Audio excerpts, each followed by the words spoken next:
पहली बात यही कही कि भैया ये जहर जो हमको खिला दिए हैं सब, उसका असर इतना बढ़ता जा रहा है कि हम मूर्छित हो जा रहे हैं। अब हमारे धर्म के अनुसार किसी की मौत होती है तो उसको मिट्टी में दफन किया जाता है। जिस तरह के घटनाक्रम में मुख्तार अंसारी को खत्म किया गया, रास्ते से हटाया गया,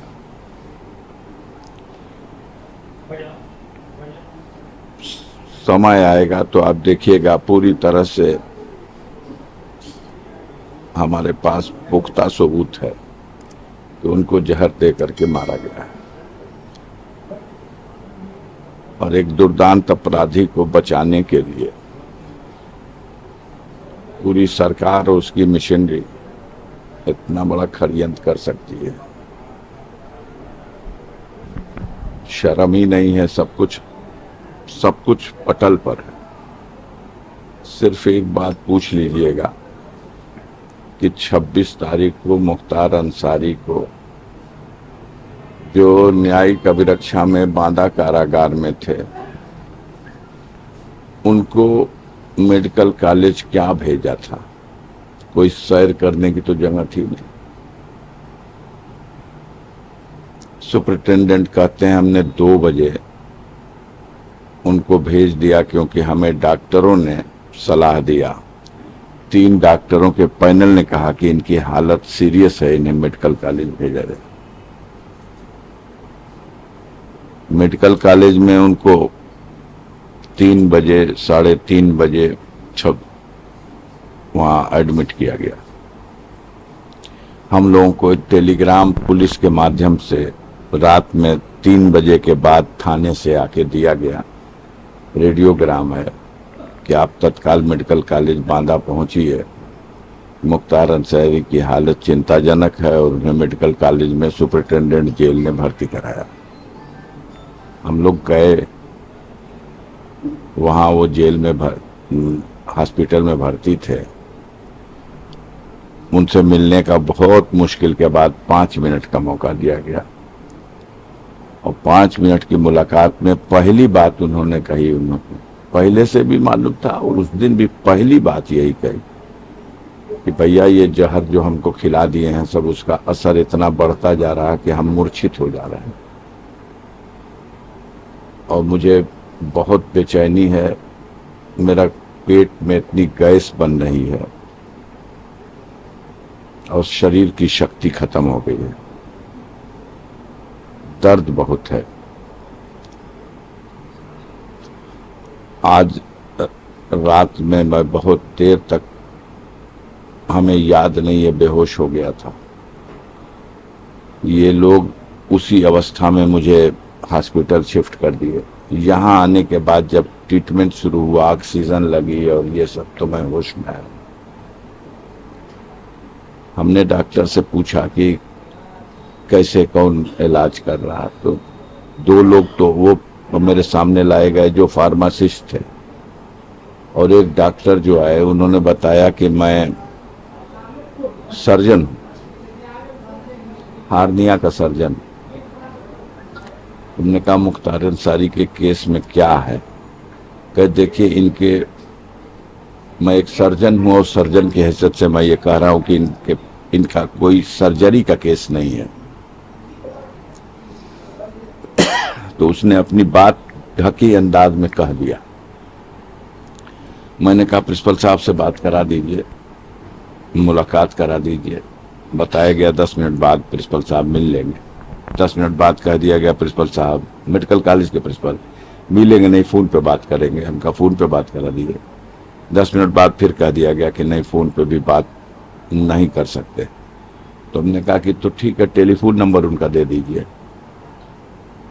बताया गया कि नहीं, वर्जित है, यहाँ किसी का टेलीफोन नंबर कहीं किसी को नहीं दिया जा सकता। हमने कहा मेडिकल ऑफिसर है, मैं एक रिस्पॉन्सिबल पर्सन हूँ। हम लोगों को डायरी में लिख करके सूचना आयोग पूरे प्रदेश और देश भर के सारे अधिकारियों का नंबर खुद ही छप के देता है, और ये कौन सी गोपनीय चीज है कि वो अपना नंबर नहीं दे सकते। हम अगर चले जाए, मुलाकात का समय पूरा हो गया, तो हम बाद में ही उनसे पूछ लेंगे कि खैरियत क्या है मेरे भाई की। तो उन्होंने कहा सर नंबर नहीं दे सकते, हम लोगों को प्रतिबंधित किया गया है।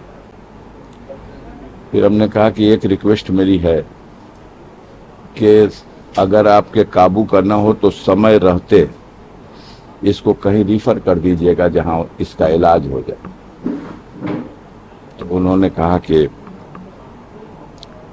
हम उम्मीद है करते हैं कि 3-4 दिन में हम इनको नियंत्रण में कर लेंगे, मतलब इनकी जो अस्वस्थता है उसको हम काबू में कर लेंगे। हमने कहा ठीक है डॉक्टर साहब आप कर लीजिए, हम संतुष्ट हैं, लेकिन अगर आपको आभास हो कि अब मेरे हाथ से निकल रहा तो समय रहते हुए कहीं रिफर करिएगा। ऐसा ना हो कि आप ऐसे समय रेफर करें कि कहीं कोई जाके भी कुछ न लाभ मिले। तो उन्होंने कहा कि ठीक है हम आपकी बात समझ गए। मैं मिल के वहां से आ रहा हूं और 2 घंटे के अंदर उस डॉक्टर से लिखवाया गया कि ये मरीज फिट है। जांच के नाम पर एक्सरे और अल्ट्रासाउंड, न लीवर का टेस्ट हुआ न अमाशय का टेस्ट हुआ। जहर कहाँ लक्षण मिलेगा? 2 ही जगह है, कोई टेस्ट नहीं। और न टेस्ट किया कोई बात नहीं, एक मरीज आ रहा उसको आईसीयू में रखते हैं आप, उसको किसी उंगली में ऑक्सीजन लगा है, किसी में नाक में वो, और कहा उसी दिन 11 घंटे के बाद वो बिल्कुल फिट है और उसी जेल में वापस गया है। तो न वो अपने पलंग पर बैठ सकता था और न पैरों पे खड़ा हो सकता था। उसको व्हील चेयर में डाल के डंगरा के चढ़ा दिए सब भेज दिए।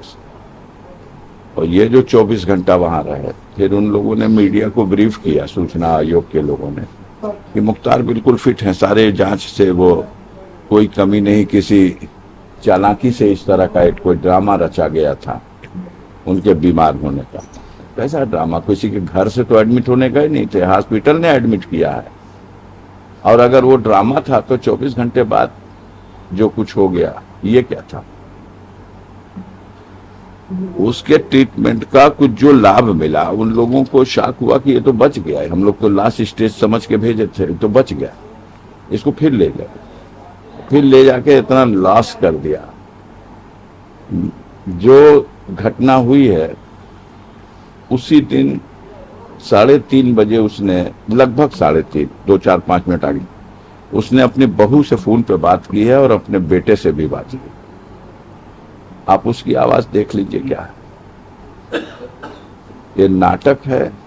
और उसी आवाज में वो कह भी रहा है कि मेरी बॉडी मेरा साथ छोड़ रही है बेटा, मैं बैठने उठने लायक भी नहीं रह गया, मुझे बेहोशी आ जा रही है। कुछ देर बेहोश हो जाता था, फिर होश में आता था। और उसको नाटक माना जा रहा है।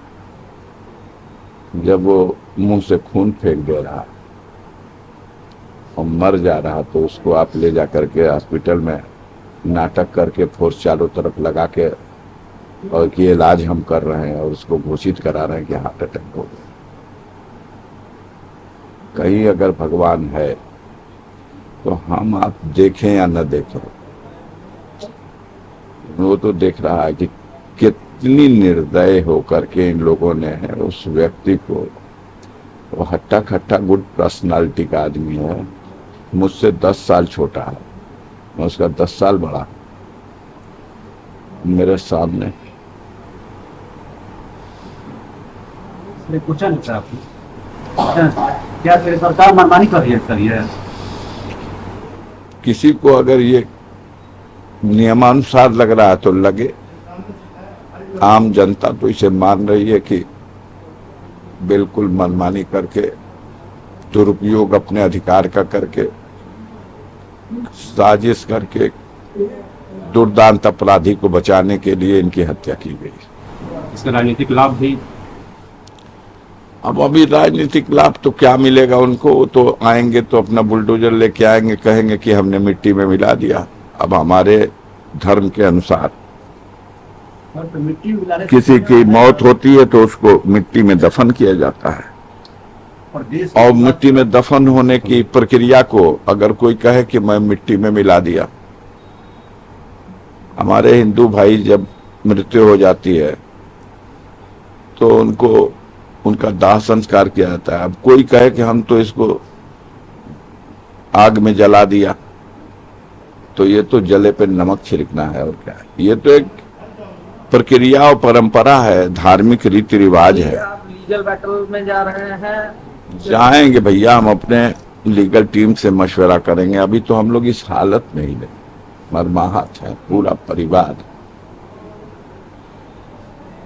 3 दिन सोच लीजिए कि न किसी ने खाया है, न पिया है, न कहीं नहाया है, न धोया है, न शौच हो चुके हैं। लाश आ रही, खबर तो उसी दिन आ गई ना कि मौत हो गई।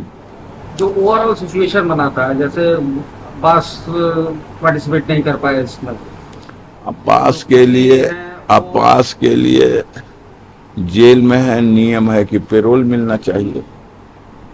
तो पेरोल शासन दे सकता है, अब्बास को नहीं मिलेगी। डीएम दे सकता है, अब्बास को नहीं मिलेगी। न्यायालय का सहारा था, न्यायालय में डाली गई दरखास्त। हाई कोर्ट के जज साहब बैठे ही नहीं। दूसरे जज के यहाँ फाइल गई तो उसने कहा कि हम सिर्फ अपने न्यायालय की फाइलों को सुनवाई करेंगे, दूसरे जज की के यहाँ से ट्रांसफर जो आई हैं फाइलें उनको नहीं देखा नहीं। सुप्रीम कोर्ट में चीफ जस्टिस के यहाँ एक डाली गई अर्जेंट में कि बेंच में सुनवाई को न डाल करके अर्जेंट मैटर मान के इसको रात में ही सुनवाई करा ली जाए। तो चीफ जस्टिस साहब ने कहा कि वो उस नियम के अंतर्गत ये विषय नहीं आता, ये रिट लाइए और बेंच सुनेगा। तो मिट्टी तो आज हो गई, अब बेंच सुन करके भी क्या करेगा।